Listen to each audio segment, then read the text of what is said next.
completely stand by. So just tilt me or get used to my head being sideways. All right.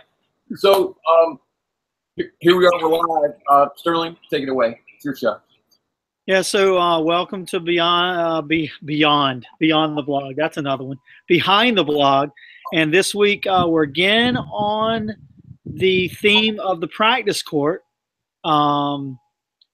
transforming the practice court, identifying issues, things like that. So, Bill, you just got back from your trip in Atlanta with a number of coaches and your experiences on court with them and their environments. And so let's go over, first let's go over some of the overviews of your trips, like who were you with and whatever you say there. Well, the first thing was it wasn't without adversity because I had an airline that messed me over. I was supposed to go to Tennis Against Breast Cancer and see my friend Danny Tarpley, who's watching live on Facebook right now. But so I was supposed to do that and do all this other stuff. And then because I was going there, I reached out to some coaches in the greater Atlanta area to see about guest coaching. And, you know, I really admire coaches that do that they care enough about their people that they go outside of their normal comfort zone. So I mean, the first thing is I really admire these coaches a lot, because I know I would be very cautious about bringing somebody in. So in the background, you probably hear my cat is messing with some stuff in the background. Okay. All right. So, you know, and then the situation was in flux. It was like the schedule kept changing, and we were like tweaking things, and you know, looking back, it just all worked out perfectly. So incredibly happy, and you know, that Southern hospitality thing cannot be overstated, because I was treated so incredibly well. I did not pay for a hotel room anyway, because people hosted me in their homes, you know, and we had to argue about whether breakfast was going to be good enough for me. Easy place. So that's awesome. I mean, so this is like one way that the tennis community has been built up and connections made just on the sheer force of being open-minded, being always wanting to learn, and you know, hosting people to make some stuff happen that's different. So, you know, basically what I did is I worked with Chuck Tomlin, John Carpenter, and Brian Shepard. So I was in various towns throughout Georgia, and it was really funny to see how lessons would get switched from this part to that part, and we were like all over the place. Very cool.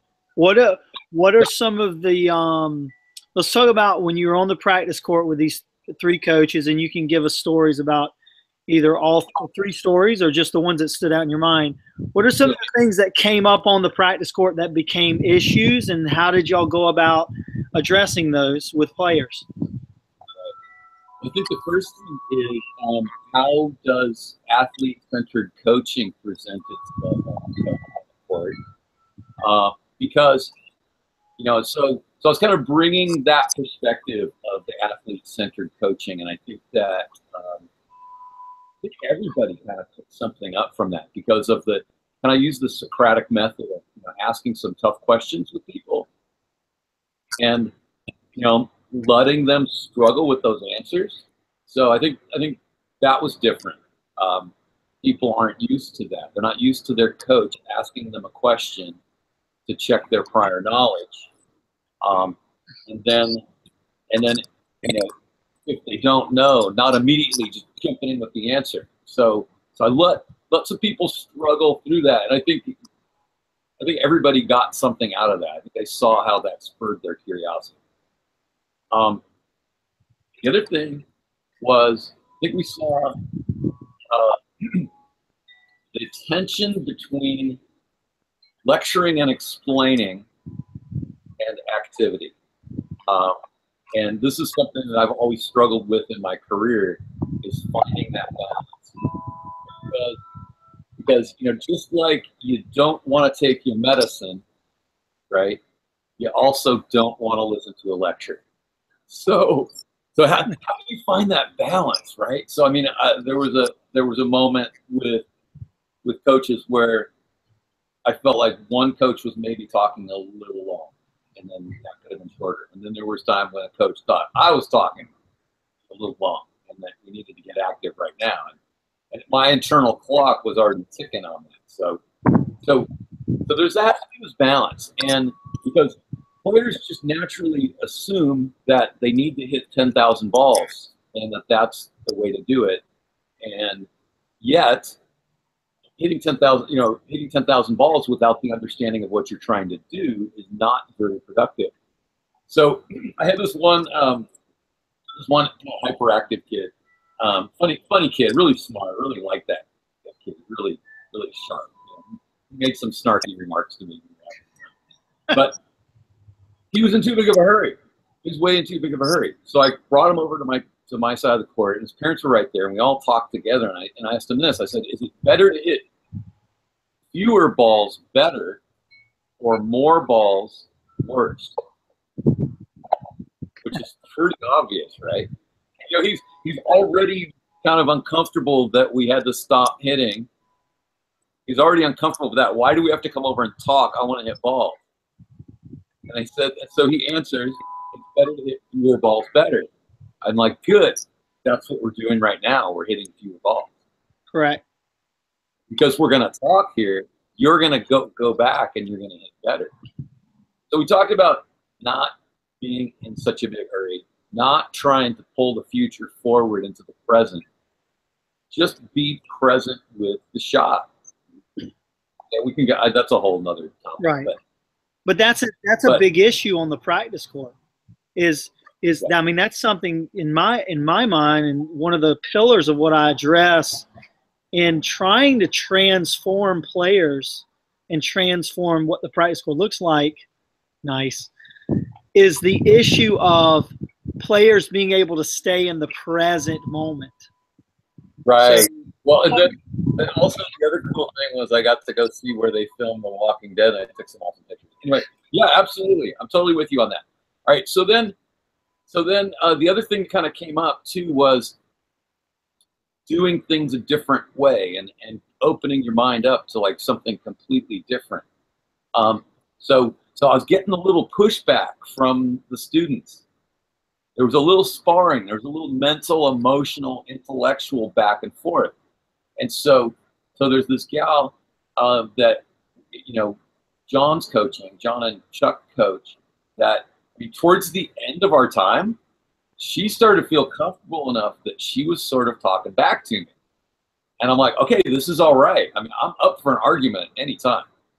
So if you want to argue a little bit, we can, but you know, we're going to keep it positive. We're here to figure things out together. That's the collaborative thing. It doesn't mean it's always going to be sunshine and puppies and unicorns that poop ice cream. So, you know, there was an amazing time of collaboration where we were kind of butting heads there a little bit. So those were the issues. That's kind of those are the issues that we dealt with, and I can go into details on the story. But overall, like the biggest, I think, the takeaway that I get, at least from hearing you talk about this, is the ability for the coaches and the players to remain in the present moment together on the court and be able to work through how to become better players and coaches, right? It's not just, I'm the coach, I'm the authority, I'm going to tell you how to do something and you do it. And if you don't do it the way I want you to do it, then I'm just going to correct you. And then it's like you're do this and then so the idea of like that would be more of a coach-centered environment. Right. And so what I hear you saying is the athlete becomes a part of the process because actually it is their process. Like they're the ones that are actually trying to become better. It's really about them being in front of you and you helping them achieve what they want to achieve. So they're the one that has to hit a passing shot on break point. Yes. So tell me give me a few stories, 3 max, if we can stay with, where did you see something that jumped out at you that was truly, you saw a player transform, not just get better, but they their mindset was changed toward an Perfect word. And it's funny because I had like 5 stories rolling around in my head, but when you said that, then mindset's the word. Okay, so we had 2 girls together, Devonda and Alexandra, and both these girls are just amazingly talented. In fact, I think you will be hearing their names at some point. But so they're pretty top in the state of Georgia, and they'll go on and become nationally ranked players, no doubt in mind. So so Devonda and Alexandra had different expectations. They were being brought together to practice together for the first time, and they had different expectations about how it was going to go. So we got together and they were hitting, and Devonda was taking no prisoners, and Alexandra was kind of expecting a little more rally time. Got it. Right? So I was like, okay, let's come together here for a second, right? So let's talk about cooperative versus competitive, right? So A, it's a great idea to be competitive at all times, and B, it's a good idea to have moments of cooperative play where you're grooving something, right? So not only did I tell them the Frank Giampaolo story about playing keep away versus playing catch, right? Right. And they understood that, but I also told them a story about somebody in one of the coaching forums told the story about their junior practicing on the court next to Nadal. Okay. And what an incredible moment that was, because they were on the court. Rafa enters the court on an adjacent court at Wimbledon because the kid's playing junior Wimbledon. There's Rafa comes in, and the very first shot that Rafa hit was right. And the coach and the player were just awestruck that the quality of the mindset of Rafa is that it starts perfect from shot 1. And there are other players who take almost exactly the opposite approach, right? I mean, Agassi would come out and just bang balls over the place and miss every shot for 10 minutes. And then he'd make half the shots for 10 minutes. And then he'd make every shot in the corner for 10 minutes. And then practice was over. Right.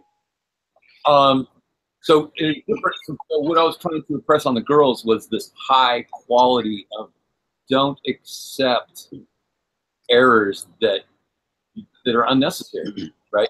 Don't let your play dip just because you lost interest for a moment. So that was a big part of it. And then we had to reconcile the thing with, okay, Devonda, that's great. You're kicking tail right now, but just for a little bit, let's be cooperative, because Alexandra's having a little bit of a hard time getting into a rhythm. Right. So let's establish her rhythm first, and then you can go back to trying to destroy her. Right. So that was one. That was the mindset. And we really hammered that mindset a lot on our final session. And so a little bit of thing that helped with that talk was that this was the final session together.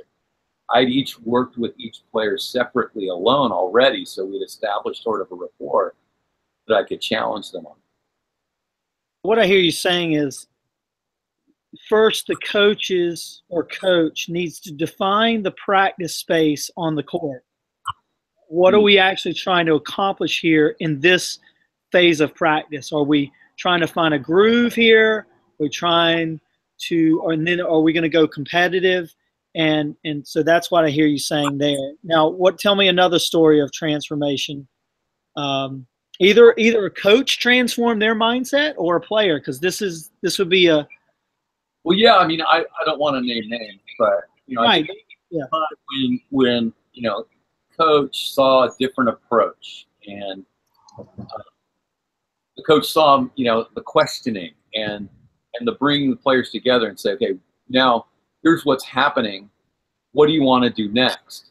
Because we can go this way or that way, right? Okay, here's another example. We started with doing some rallies with some objectives where this player was going to focus on setting up better for the shot, and then this player was going to focus on earlier reaction to the incoming ball. And within short order, though, other issues presented themselves. Right. So, this turns out the player over here, really what they needed to do was use their core more and their hands less. And the other player needed to be able to use the speed of the incoming ball, not such a big swing. So we got everybody together and was like, okay, we started with these objectives, but now do you see how almost all the feedback centers around these two things? So what do you want to do? Do you want to shift the focus?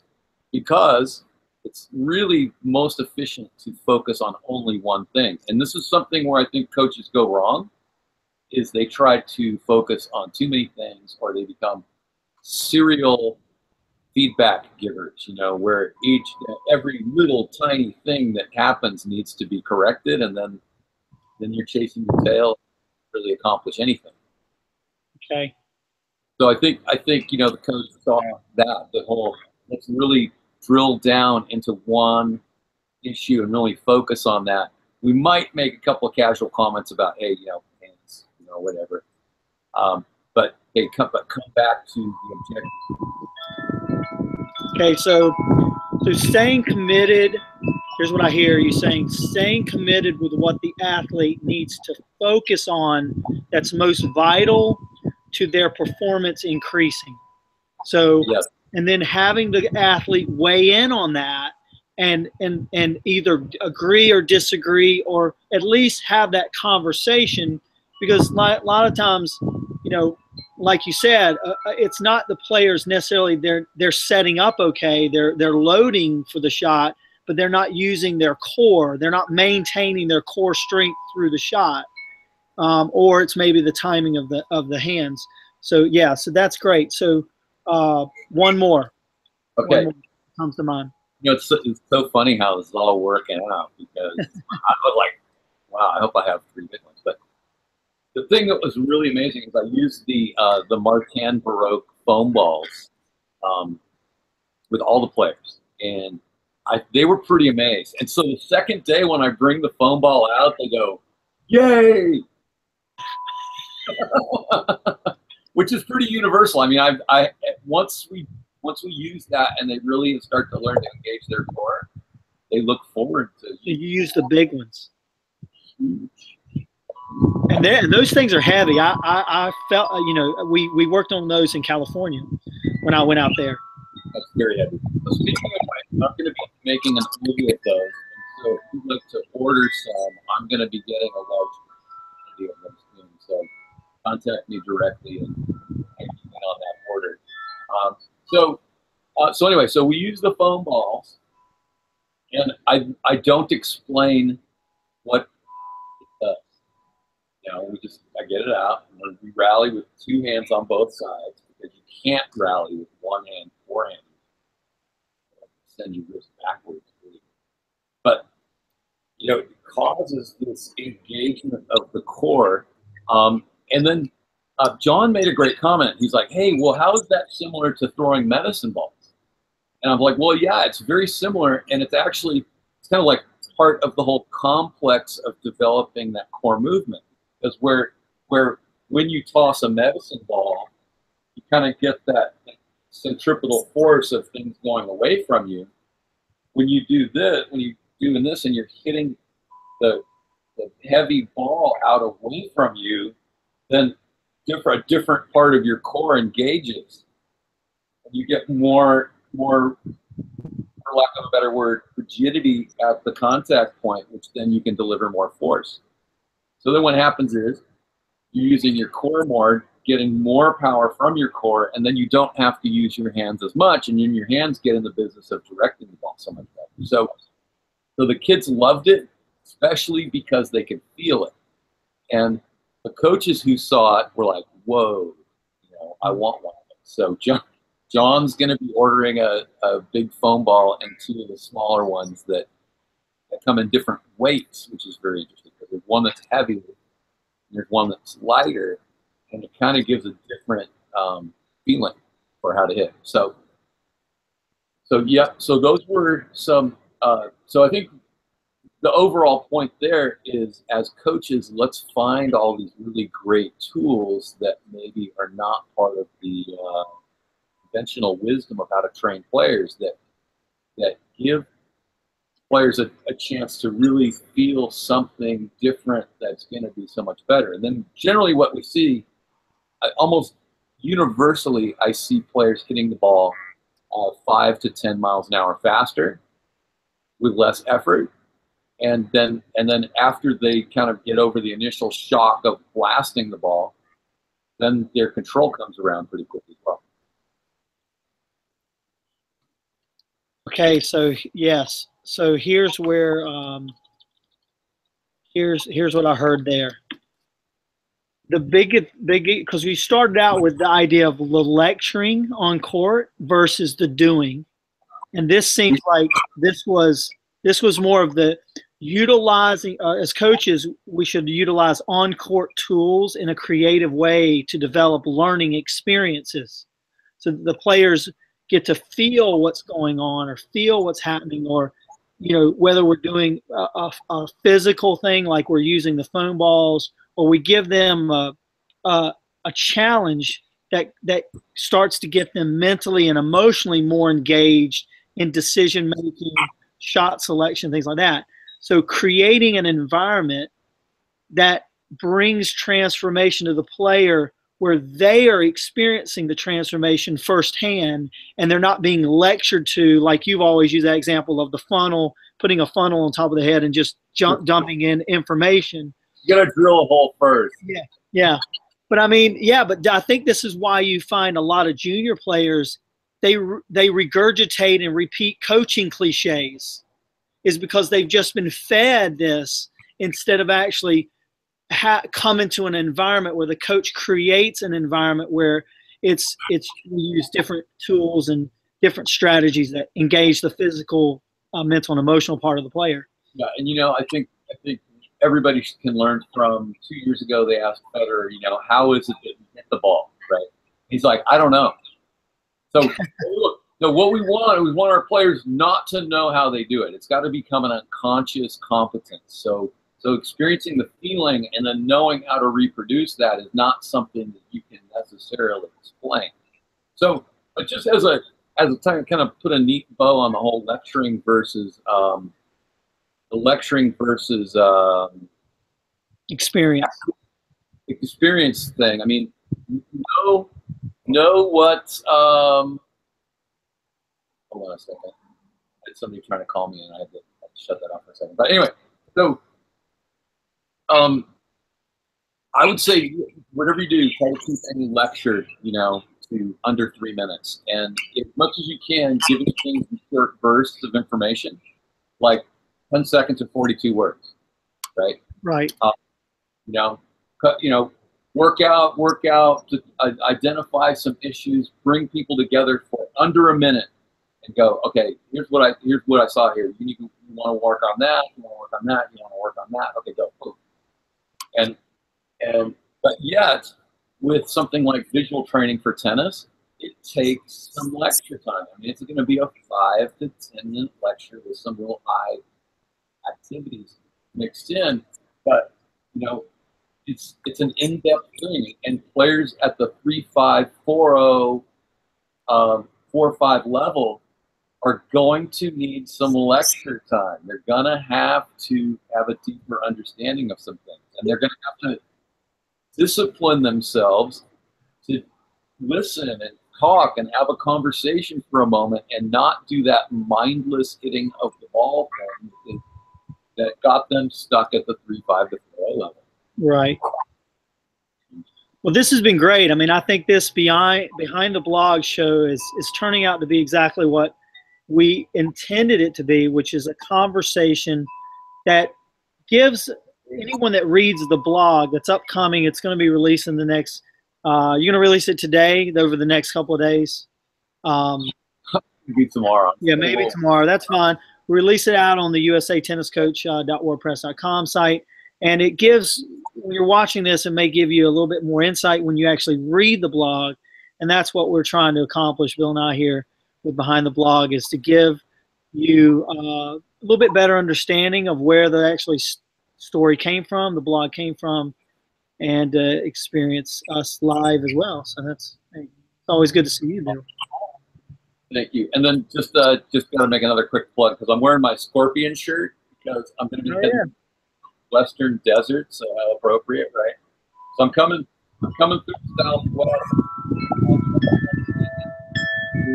November 11th. So if you're anywhere between Los Angeles and Houston, Texas, somewhere along those routes, let me know, and I would love to come be a guest coach at your.